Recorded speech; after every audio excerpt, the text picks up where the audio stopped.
देखिए बेटा, एक प्रॉब्लम है उसकी, लिक्विड में जो एक्सपेंशन होता है और कोई चीज अगर फ्लोट करती है तो गर्म करने पर क्या चेंज आएगा, वो फ्लोट करती हुई चीज कुछ बाहर आ जाएगी या उसका वॉल्यूम अंदर बढ़ जाएगा। इस तरह की प्रॉब्लम्स आती है। तो जितने भी तरह की आती है, हाँ कनिशा आपका एग्जैक्ट है बेटा, जितने भी तरह की आती है उसको मैं एक ही प्रॉब्लम में करने की कोशिश कर रहा हूँ। देखो आप, इसके बाहर नहीं मिलेगी बेटा। कभी ये पूछता है, कभी तीनों पार्ट में से कुछ भी पूछता रहता है।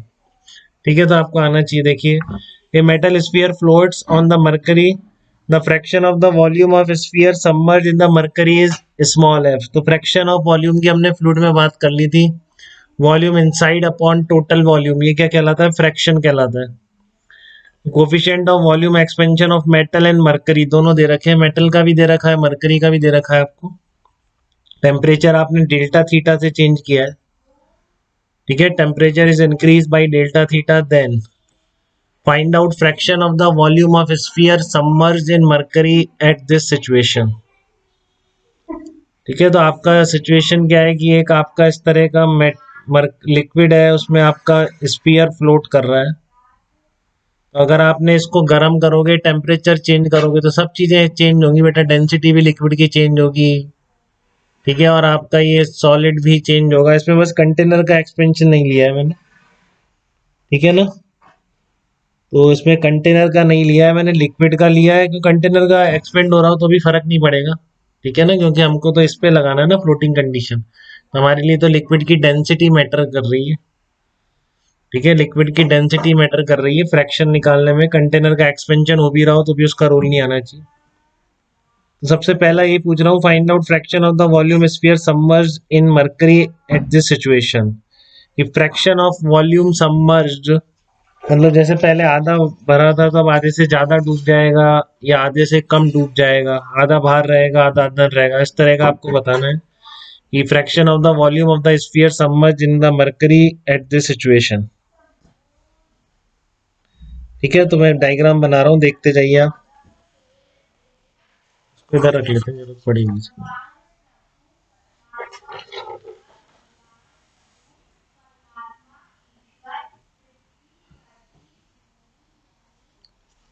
तो क्या कर रहे हैं, देखिए बेटा, आपका इसमें सबसे पहले फ्लोट कर रहा था तो हम बिल्कुल वही लगाते जाते हैं। एक ही आता है हमको, जब फ्लोट कर रहा है तो उसका जो एम जी है rho L into V I into G के बराबर होगा। ये कंडीशन निकाली थी हमने फ्लूइड में। ठीक है ना, इस तरह का आपका ये लिक्विड है और ये इसका इस तरह से सबमर्ज्ड है। इसका मास कितना एम है और गामा वन गामा टू आपको वॉल्यूम एक्सपेंशन दे रखे ना। गामा वन दे रखा है मेटल और मरकरी, मेटल एंड मरकरी, या मेटल का गामा वन दे रखा है और लिक्विड का एक्सपेंशन गामा टू दे रखा है। कोफिशिएंट ऑफ वॉल्यूम एक्सपेंशन ही दे रखा है। ठीक है, और फिर ये फ्लोट कर रहा है। एम मास मान लिया मैंने, इसका मास स्फीयर का एम मान लिया। ठीक है ना, स्फीयर का मास मैंने एम मान लिया, दिया हुआ नहीं है मास, बस गामा वन गामा टू की टर्म में आंसर आएगा। तो कंडीशन ऑफ फ्लोटिंग अप्लाई कर देंगे। अरे चार्जर क्यों नहीं लगा रहा हूँ?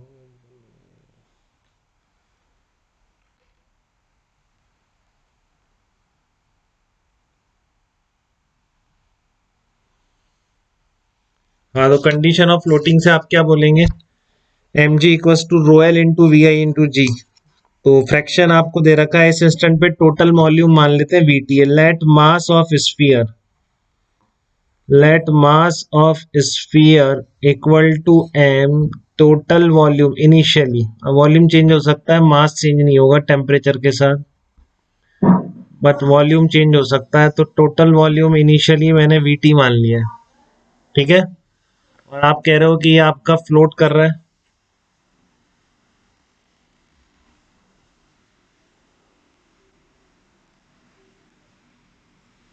ठीक है, और आप कह रहे हो कि ये क्या कर रहा है, फ्लोट कर रहा है आपका। तो फ्लोट कर रहा है तो rho L into V I into G लगना चाहिए इस पे बिल्कुल।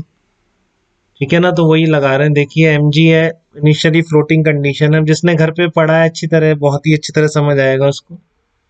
जो कोई इतना तेज है कि अभी समझेगा, उसको भी आ जाएगा समझ में, ट्राई करिए। बट जो जब पहले से जब अटेम्प्ट करते हैं तो ज्यादा समझ में आता है, जल्दी समझ में आता है, लॉन्ग टाइम मेमोरी रहती है। पहले से हमको दिक्कत आई थी, फिर ये दिक्कत हमारी सॉल्व हो गई थी। तो ये ऐसी चीज है कि जो भूलता नहीं है इंसान बिना रिवाइज करेंगे।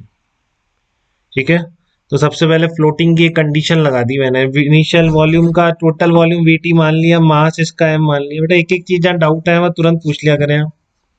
ठीक है, बट किसी भी तरह का सिचुएशन में फिजिक्स में डाउट नहीं रहता है, जो चीज नहीं है एक्सप्लेन याद ही करनी है, ऐसी रेयर चीजें हैं सेमीकंडक्टर तक, जब तक कि आप 12th के लास्ट टॉपिक पे नहीं पहुंच जाते। सब कुछ डिराइव्ड है, सब कुछ समझ में आता है मैं। ठीक है ना, उस चैप्टर में आपको याद रखनी पड़ेंगी बहुत सारी चीजें, उससे पहले ऐसा कुछ नहीं है। तो M G equal to rho H G F into V T into G आ गया आपके पास, फ्लोटिंग की जो कंडीशन है पहली इक्वेशन बन गई। ठीक है, अब temperature is increase by delta theta. अब आप कह रहे हैं temperature is increased by delta theta, से आपने टेम्परेचर बढ़ा दिया। ठीक है ना, temperature is increase by delta theta. तो अब क्या होगा, अब कुछ चेंज हो जाएगा उसमें, लेकिन अभी भी फ्लोट कर रहा है, ऐसा नहीं कि टेम्परेचर बढ़ाने से कुछ हो गया पूरा डूब गया है जो भी। ठीक है, तो हम क्या करेंगे, temperature is increase by delta theta, तो क्या हो जाएगी, डेंसिटी ऑफ मरकरी भी डैश हो जाएगी, फ्रैक्शन ऑफ वॉल्यूम भी डैश हो जाएगा, कुछ नया होगा फ्रैक्शन, टोटल वॉल्यूम भी डैश हो जाएगा, बस जी वैसा ही रह जाएगा। तो ये इक्वेशन क्लियर है क्या आपको, डैश डैश जो मैंने लगाया, गर्म करने पर भी ये एम जी थोड़ी चेंज होगा, वेट थोड़ी नहीं चेंज होगा बेटा उसका। ठीक है, तो बस ये सारी चीजें मैंने डैश कर दी हैं, तो आप इन डैश की वैल्यूज लिखनी आपको आती हैं। इसकी आप लिख सकते हैं गामा 2 से टोटल वॉल्यूम गामा 1 से, डेंसिटी इसकी लिख सकते हैं, नहीं नहीं गलत बोल रहा हूँ, इसका तो यार गामा 1 इसका है ना, तो गामा 1 से टोटल वॉल्यूम लिखेंगे इसका स्फीयर का, स्फीयर का टोटल वॉल्यूम है ना बेटा वीटी। और अब कुछ नया फ्रैक्शन सबमर्ज्ड है, तो फ्रैक्शन यही है वॉल्यूम इनसाइड, इसमें तो डाउट नहीं है अर्नव आपको। देखिएगा आप कंफ्यूज तो नहीं होगा इसमें वॉल फ्रैक्शन लिखने में। फ्रैक्शन क्या होता है, volume inside upon total volume. तो वॉल्यूम इनसाइड कितना हो गया, फ्रैक्शन इनटू टोटल वॉल्यूम। ठीक है, तो नया फ्रैक्शन नया वॉल्यूम नई डेंसिटी, बट एम चेंज नहीं होता, मास थोड़ी चेंज होता है गर्म करने, और एक ही जी, ये चेंज नहीं होता। तो आप फ्रॉम 1 एंड 2 से कर दीजिए, बस आपका फ्रॉम 1 एंड 2 से इक्वेट कर देंगे, तो कितना आ जाएगा, rho H G V T into F into G equal to rho H G dash V dash into G. ठीक है, तो आपको देखो ये रो एच जी, ये क्यों काट दिया मैंने, ये थोड़ी कटेगा, जी कट जाएगा, ये ऐसे ही रह जाएगा, rho H G F into V T. अब ये नई डेंसिटी क्या है टेम्परेचर बढ़ाने पे, इतना फार्मूला मैंने आपको बता दिया था जहां तक मुझे लगता है। डेंसिटी कैसे चेंज होती है लिक्विड की, फार्मूला ध्यान जिसको होगा उसको समझ आ रहा होगा, जो अभी बहुत ही आराम से ले रहा है कि हम कर लेंगे, टाइम आएगा तो पढ़ लेंगे, उसको थोड़ी सी दिक्कतें होंगी। 1+1 गामा 1 डेल्टा थीटा। ठीक है, तो आपका ये रो एच जी और वी टी खत्म हो गया, rho H G V T खत्म हो गया है, तो एफ डैश कितना आ गया है, एफ डैश आ गया 1+गामा 2 डेल्टा थीटा अपॉन 1+गामा 1 डेल्टा थीटा। ये नया फ्रैक्शन आ गया, इसमें किसी को डाउट यहाँ तक तो बताइए, ए पार्ट में। अब देख सकते हैं बेटा आप कि ये ऊपर जाएगा कि और डूबेगा, फ्रैक्शन ऑफ वॉल्यूम वो डिसाइड करेगा गामा 2 और गामा 1 की वैल्यू। क्लियर है आपको, तो मैं बोल सकता हूँ अगर gamma 2 is greater than gamma 1, liquid metal sphere ज्यादा एक्सपेंड कर रहा है, उसका कोफिशिएंट ऑफ वॉल्यूम एक्सपेंशन ज्यादा है। ठीक है, इफ गामा इनिशियल वॉल्यूम पे डिपेंड नहीं करता है किसी के भी fraction of volume submerge, fraction of volume submerge किस पे डिपेंड कर रहा है, डेल्टा थीटा पर, कितना टेम्परेचर चेंज किया है, और जो उनकी गामा 1 गामा 2 है, coefficient of volume expansion of metal sphere gamma 1, और जो आपका मरकरी का कोफिशिएंट ऑफ एक्सपेंशन है, तो अगर मरकरी ज्यादा एक्सपेंड कर गया, gamma 2 is greater than gamma 1, तो आप बोलेंगे सॉलिड सिंक्स। सिंक्स का मतलब वही है कि फ्रैक्शन ऑफ वॉल्यूम बढ़ जाएगा। ठीक है ना, समझ गए सिंक का क्या मतलब है, फ्रैक्शन ऑफ वॉल्यूम बढ़ जाएगा। सेकंड में कह रहा हूं, अगर वो आपसे कह दे कि गामा 2 इक्वल टू गामा 1, तो आप क्या बोलेंगे, जितना एक्सपेंशन कोफिशिएंट फ्लोटिंग ऑब्जेक्ट का है। अब यहाँ पे स्फीयर विस्फीयर की कोई लेना देना नहीं है, आप देख रहे होंगे मैंने बिल्कुल जनरल कोई 4/3 पाई आर क्यूब जैसी कोई टर्म यूज नहीं करी, उसने जस्ट बोल दिया है प्रॉब्लम, नहीं तो ये जनरलाइज एक्सप्रेशन हो गया कि दोनों का कोफिशिएंट ऑफ वॉल्यूम एक्सपेंशन अगर सेम है, ठीक है, तो आपका जो है no effect on fraction of volume, no effect on F, तो एफ पर कोई फर्क नहीं पड़ेगा। जितना आधा डूबा था तो आधा डूबा ही रहेगा, वन फोर्थ डूबा था टोटल वॉल्यूम का तो टोटल वॉल्यूम का वन फोर्थ ही रहेगा। वो बात अलग है कि टोटल वॉल्यूम चेंज हो जाएगा बट फ्रैक्शन में चेंज नहीं आएगा। बात समझते बेटा आप इतनी? कोई दिक्कत नहीं। तीसरा मैं कह रहा हूं, अगर gamma two is less than gamma one, ठीक है, तो आपका सॉलिड क्या होगा, लिफ्ट्स अप कर देंगे इसको। लिफ्ट्स अप मतलब फ्रैक्शन ऑफ वॉल्यूम डूबा हुआ पार्ट उसका कम हो जाएगा। ठीक है, तो आप किसी को डूबने से बचाना है किसी चीज को, तो आप गर्म करते जाइए, गर्म करते जाइए, गर्म करते जाइए। कब? जबकि gamma two is less than gamma one. जबकि आपका जिस लिक्विड में डूब रहा है उतना एक्सपेंड नहीं होता जितना कि सॉलिड एक्सपेंड होता है। तो सॉलिड धीरे धीरे क्या होगा, बाहर आता जाएगा। ठीक है, बात क्लियर है आपको? अब सी पार्ट में आपने क्या बोला है, अब है कि आप कंडीशन लीजिए कि आप एक्सपेंशन ऑफ सॉलिड को नेग्लेक्ट कर दीजिए, उसका कुछ एक्सपेंड नहीं हो रहा है। मान लीजिए सॉलिड केवल लिक्विड एक्सपेंड हो रहा है, केवल लिक्विड की डेंसिटी चेंज हो रही है। तो find out the temperature rise eight which solid is completely immersed. अब कितना टेम्परेचर बढ़ा दो कि बढ़ते बढ़ते या सॉलिड पूरा इसमें डूब जाए, तो कितना टेम्परेचर चेंज रिक्वायर्ड होगा। गिवन अब भी वही है, आपको इस फ्रैक्शन एफ गामा वन और गामा टू की टर्म में ही आंसर निकालना होगा। बट जब उसका नेग्लेक्ट कर दिया तो अब गामा वन का इंडिपेंडेंट आ जाएगा, गामा वन नहीं आएगा पिक्चर, क्योंकि उसका नेग्लेक्ट कर दिया उसका एक्सपेंशन। तो केवल गामा टू और एफ की टर्म में आपका आंसर आना चाहिए। ठीक है, आपका आंसर किस में होना चाहिए, ओनली गामा टू और एफ की टर्म में आंसर होना चाहिए। देखिए C part, if we neglect the expansion of solid, find out the temperature rise at which solid is completely immersed।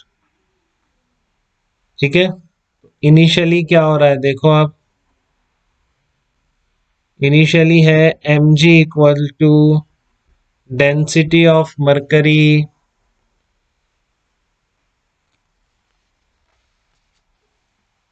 Fraction vt into G. ठीक है, तो after temperature increase by delta theta, दोबारा लिख दो वही है अपन को, उसके अलावा कहाँ से शुरू करेंगे, वहीं से शुरू करा करेंगे एकदम basic. Temperature is increased by delta theta, अगर आपने टेम्परेचर डेल्टा थीटा से चेंज कर दिया तो फिर से एम जी वही रहा। अब आप ये वॉल्यूम फ्रैक्शन ये आप अनचेंज रखेंगे। ठीक है, और पूरा डूब गया है बेटा ये, ठीक है ना, कह रहा है ना पूरा डूब गया, तो बोला है इसने पूरा डूब गया, तो ये एफ वन हो जाएगा। और टोटल वॉल्यूम वीटी उसका अनचेंज रहेगा, क्योंकि आपने एक्सपेंशन ऑफ सॉलिड नेग्लेक्ट कर दिया। तो ये इक्वेशन बन जाएगी। इसमें क्या हो, जैसा भी आपको कहे जिसको हटाना है उसको हटा के बेसिक इक्वेशन इसी का यूज करके चलेंगे, और कुछ याद वाद नहीं करेंगे, अपने आप निकल जाएगा। ठीक है ना, ये भी कोई डायरेक्टली आपसे नहीं पूछने वाला है, कुछ और भी चेंज कर सकता है। तो आपको प्रोसेस आनी चाहिए, M G equal to rho L into volume inside into G. Volume inside को आप फ्रैक्शन में लिख लीजिए तो आपको काफी चीजें दिखने लग जाएंगी। एफ लगा के लिख दिया मैंने। ठीक है, तो ये वीटी क्यों करा मैंने पूरा, क्योंकि उसने बोला पूरा डूब गया और उसका मेटल का आपको वो एक्सपेंशन लेना नहीं है, नहीं तो यहाँ भी वीटी डैश कर देता, इसलिए सिर्फ वीटी रहने दिया। ठीक है, फिर वही कहानी, दोनों को इक्वेट कर दो, अपने आप जो आना होगा आ जाएगा। ठीक है, rho H G F into V T into G, rho H G dash V T into G. तो वी टी इंटू जी आपका रो एच जी डैश के लिए कर दिए, ये V T into G cut जाएगा। ठीक है ना, V T into G cut जाएगा और इधर क्या रह जाएगा, rho H G F, rho H G dash हो गया rho H G upon one plus gamma two into delta theta. बस ये आ जाएगा। अब देख लो, अब रो एच जी भी कट गया, ये भी कट गया। आपको क्या निकालना है, डेल्टा थीटा निकालना है ना। तो डेल्टा थीटा आ जाएगा one minus F upon gamma two F आ जाएगा, सही आ जाएगा, one minus F upon gamma two F आ गया। काफी सिंपल सी कहानी है, अगर आप बिल्कुल बेसिक से चल रहे हैं बिना किसी हड़बड़ाहट के, तो आप ऐसे क्वेश्चन कर देंगे बिल्कुल। ठीक है, कोई तकलीफ नहीं, एक तरह का और बन जाता है।